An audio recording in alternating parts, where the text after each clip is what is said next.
Hi everyone, it's Justine and welcome to another card tutorial. Today I'm making a Mother's Day card since Mother's Day isn't too far off. So I'm going to start off with the Flora background from Simon Says Stamp. I apologize for the glare from my lamp, but unfortunately I'm filming at night. I'm going to be stamping that using some fog cardstock from Simon Says Stamp, and I really wanted a light gray background onto this piece. So as you can see, I don't have my black foam in there because this is a rubber stamp. And I'm just going to push down on all the areas of the stamp and then lift up. If there are any areas that are out of place, I can simply stamp over in the same spot. So once that was all finished, I pushed on a couple of the areas that still needed a little bit of an impression, but I realized it was slightly off center. So what I decided to do was go in with a stitched rectangle die, and I was able to center it by lining up my rectangle die with the center of the rectangle with the center of the stamp. In the end, this really didn't matter because I ended up covering up most of the background, but my OCD is happy. But it's also a good trick to learn when you're centering things and things are off center that you could actually cut the piece down and make anything centered really. You just might have to cut a bit smaller. So I'm going to run this through my die cutting machine, my Big Shot here, and I'm going to do all my die cutting at once because I already have an idea in mind for this card. So when I have an idea in mind, I like to do all the steps at the same time, like all the die cutting at the same time, all the stamping at the same time, just to make things easier. So once I was finished with that, I grabbed a piece of fog cardstock. All my cardstock at the moment is cut into bases that I have on hand, so that's why it is a really large piece. And I'm going to use the stitched heart die from Lawn Fawn, and I'm going to use the biggest size to stick a heart here on the middle of my background. Now, my idea was to stamp the word mom in the center for Mother's Day, and I had thought of a couple of different ways of doing it with a couple of different sentiments, but I decided I was going to try out my new embossing powder from Nuvo.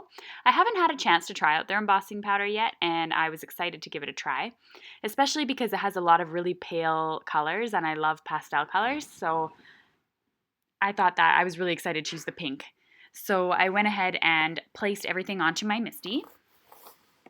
And I lined up the mum sentiment. Now these are here all separate letters and they have sort of a pierced banner around the letters, which is really cute. And this is from the Simon Says Stamp Mom and Dad icon stamp set. And I'm going to ink that up in Versamark ink. As I had said, I wanted to heat emboss it with some of my Nuvo embossing powder.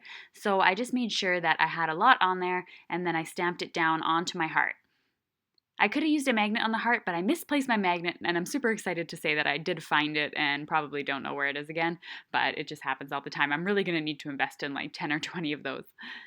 Okay, so I'm grabbing a scrap piece of computer paper here, and I am grabbing my embossing powder, and I'm going to sprinkle this on top of the heart and see how it sticks onto here. Now, I'm curious. I usually use super fine detail embossing powder, so I'm used to that detail.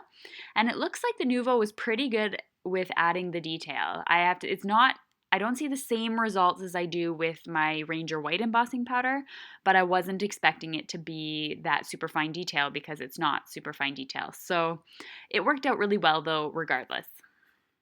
Once I was finished heat embossing my embossing powder there, I added some 3D foam tape to the back of the heart. This is 3M 3D foam tape, and it's my favorite because I can peel it off super easily without really having to put much of an effort into it. There's nothing I hate more than a tape or an adhesive where I have to fidget with the back, and these ones come off super easily. I'm going to center this into my background that I created at the beginning of the video, and then I'm going to go ahead and add some embellishments and mount it onto a card. So I'm grabbing a piece of Nina Solar White cardstock. It's 110 pound for my card base, and it's going to be an A2 size card, so when it's folded, it's 4 1/4 by 5 1/2. I'm then going to grab a piece of fog cardstock, which is the same color as the heart, in 4 by 5 1/4. And I actually missed my measurements here. So this actually measures 5 1/2, I believe, by 4. And so I had this white panel on the other side, and I have no more fog cardstock left. So I had to order another pack. And I actually kind of like it with the white strip on the side. I think it's kind of cool. And so I thought I would mount it with a piece of pink cardstock from Simon Says Stamp as well, and just to tie in that embossing powder color. Now, the cotton candy cardstock from Simon Says Stamp actually matched perfectly to my Nouveau drops. You can actually see on the back of my card my first attempt at making a card like this. And then I just simply mounted everything. I'm really not a layers girl, as everyone knows from watching my videos, but I really do like the way that this card turned out. It was looking a little bit bare though on the heart, needed a little extra something. So what I decided to do was grab one of these chit chat sort of stickers from Tim Holtz. I got a pack at Creativation, and it has a whole bunch of different sayings on it. And I thought that I Feel So Lucky was really perfect for this. And then I went in with some white and some pink Nouveau drops and added some embellishments onto my card background as well as onto the heart. And that seemed to fill up all the gaps. This seems to be my go-to for filling in any sort of spaces that I feel need to be filled in. And it really is a really cheap alternative to be able to fill up spaces. They're a lot cheaper than buying enamel dots and things like that. And I really enjoy the Nouveau drops if you haven't been able to tell yet. So I'm just adding these wherever, and then that is the end of my card tutorial. So I hope you enjoyed today's card, and if you're interested in more details, you can head to my blog. I'm also doing a giveaway. Over on the right, you could subscribe to my YouTube channel, or you can check out 2 more videos below that are related to the technique that I just did. Thanks so much for watching, everyone, and have a great day, and I'll see you tomorrow for another video.